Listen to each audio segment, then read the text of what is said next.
1994 Land Rover Defender.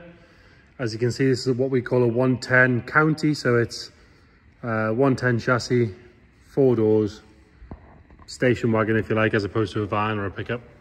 As you can see, this one's been fairly heavily modified.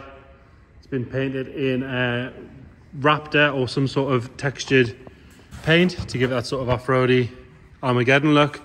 It has the later Defender, so 2010 onwards, sawtooth alloy wheels with 4 nice all-terrain tyres on it. Those wheels and tyres on their own are quite a few quid.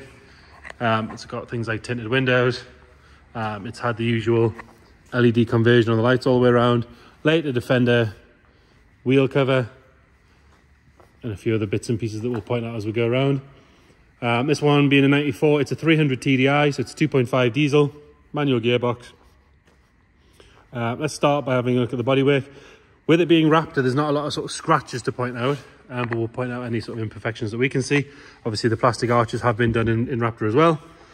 So looking at this front wing, again, you look for dents and things like that, but as you can see, it's actually really nice and straight. If you look down the whole side of the vehicle, really nice and straight for a Defender. They're normally looking like half a golf ball by this point, but no, really good. Inside that arch is all nice and tidy.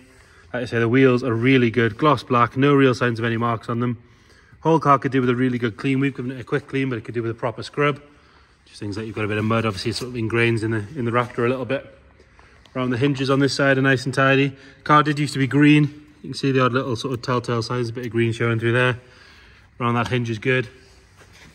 Things like the seals just want fitting back on properly, so that one's pushed back on. There you go, ignore that one, but you can see ever slightly, just a little bit of evidence of green. If that was refitted properly, you'd lose that, so that would sort that right out. Driver's door, nice and tidy. You've got the individual steps, the ones that fold up on each door. If we have a look underneath, so we'll see the chassis and things from under there. Apart from some mud, looks to be tidy enough. We'll have another look as we go around. Along the this section, that's all nice and straight. Again, here is good as well. There's no real signs of any corrosion coming through there. Again, one of the other things you like to check on a Defender is the bottoms of the doors. Apart from a bit of paint flake, they look to be good. And, we'll check them as we go around. Hinges on the rear door are all good. Again, you can see more of me in the mirrors, in the windows than you can of the car, but it's got a nice dark tint on it. Coming down this rear side, along this section here, quite often you'll get a lot of corrosion coming through here. But as you can see, that's all nice and tidy. And then you've got rear sliding windows, manual ones at the front as well. Another good wheel and tyre. Can have a good look in there. And like I say, it is sort of covered in mud, but looks to be nice and tidy, that rear section. Again, nice, straight. Around the filler cap, that's all good. With this Raptor, you can normally tell when it's been applied badly. This seems to be pretty decent because it's all these little detailed areas where it comes through badly. Around these sections, that's nice. That rear part of the chassis, again, looks good. And then underneath, you can see no sign of any major rot. Just a bit of mud. It does have quite a large fitted tow bar. It looks to have been done relatively recently. That sticker's nice and clean. Adjustable height. It's got electric. You can obviously remove it if you want as well. Like I say, it's got the later Defender wheel cover on it. It looks like a nice one as well. And it has the LED, so brake lights, reverse lights, front lights, all that sort of stuff. Got a little bit of a crack in the Raptor just along there. But again, and same on this side. But again, with Raptor, you can touch it in quite easily. That's quite a useful part of it. Seals around the back there, all nice and fresh. As are the ones on the side windows here. The Alpine windows, it does look like it wants new seals in those. They don't look to be leaking any moisture when we've cleaned it, but again, like I say, they're sort of a bit dried out, a bit cracked. Relatively easy job to replace.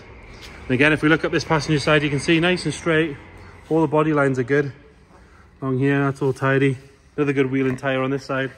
Have a look in here again. No sign of any sort of major holes or anything to worry about. I know the owner said he had a couple of little bits of welding tidied up for the last advisory on the MOTs. If you check the description, we'll detail what we know about service history, things like that.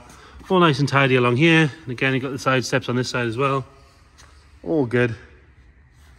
Have a look at the bottoms of the doors on here as well as we go. See, they look to be pretty good. A little bit of paint flake here and there, but nothing concerning. And then what I did notice, it does have a sunroof, but if you can see there, it has been sealed up. So I'm imagining that did leak at some point. So I'd imagine that wants some new seals when you do the Alpine window ones as well. Let's have a look underneath from this side.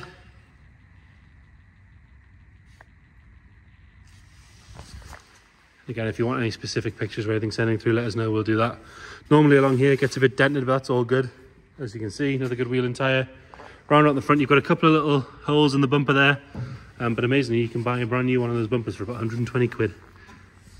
It's got a later sort of Puma style TDCI grille on it, and then, like I say, LED lights on the side lights and the main beam light, and then it's got light guards on the main lights. Again, across the top of here, these are normally horrendous, but these are really good. Bonnet's lovely and straight, and on the tombstones and everything, that's all good. Windscreen seal once replaced, same as the Alpine window ones. But like I say, we have pressure washed it. It didn't seem to pour a load of water in or anything like that. It wants a good clean. We've done a terrible job of cleaning it. It's our fault. But again, along here, looks to be nice. Moving on to the interior. So again, you've got a couple of clues that used to be green. Relatively tidy on the door card. Steering wheel has a little bit of wear on the top, but nothing major. This one is done 237,000 miles. Those 300 TDIs are pretty much as close to bulletproof as Land Rover ever made. I know that sounds like an oxymoron, but they were genuinely a good engine. And you do see them on 400,000 miles, no problem at all. These seats are nice and tidy. There's no sign of any real wear on them. 3-seat configuration in the front. They look dirty on the camera, but as you get close, you can see they are nice and clean. Obviously 5-speed manual, high and low range, all that kind of stuff. It does have the cutout for the stereo with the wiring, but there isn't a stereo in there. But it does come with a nice little hula girl, so there you go. Swings and roundabouts, isn't it? Well, we'll pull the bonnet while we're here.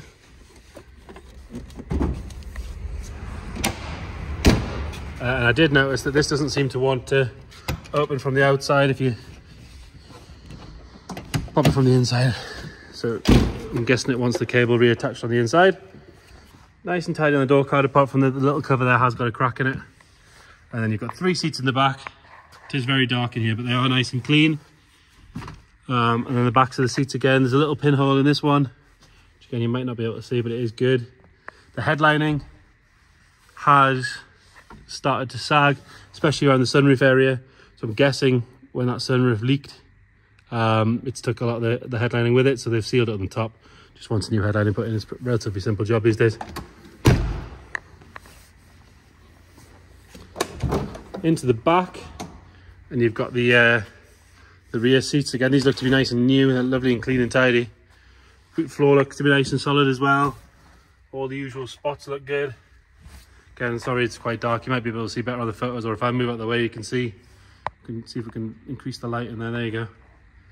But yeah, all looks to be nice and solid and tidy in there. There's no drop on the boot door or anything like that, which is always a good sign, especially when you've got quite a heavy wheel on the back. And then this side, much the same as the other side, apart from we've got a spare, it goes behind there, there's a spare one of those. But all this area looks to be good. Seats are nice and clean, like I said. There's no funny smells. Doesn't smell like it's been on a farm all its life or anything like that. The chap that owns it at the minute is a ground worker, so he's used it for the odd job, but obviously does have a proper van for the job. He's just more bought this as a bit of a weekend toy. Dash and everything, that's nice and tidy. Floors, they're all good as well. We'll have a look under the bonnet. Like I said, 300 TDI.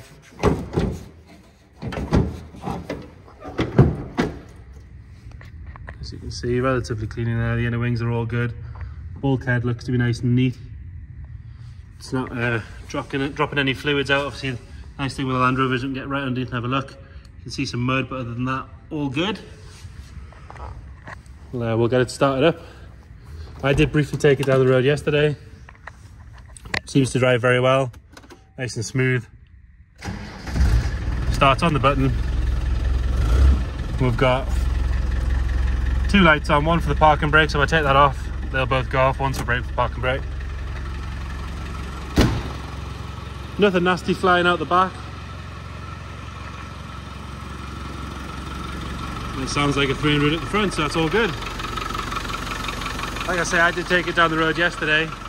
Pulls well, no smoke under acceleration, nice and tight, no wandering from the steering, which again can be a bit of an issue on one of these. So there you have it, 1994 Defender 110. If you've got any questions, please get in touch. Thank you.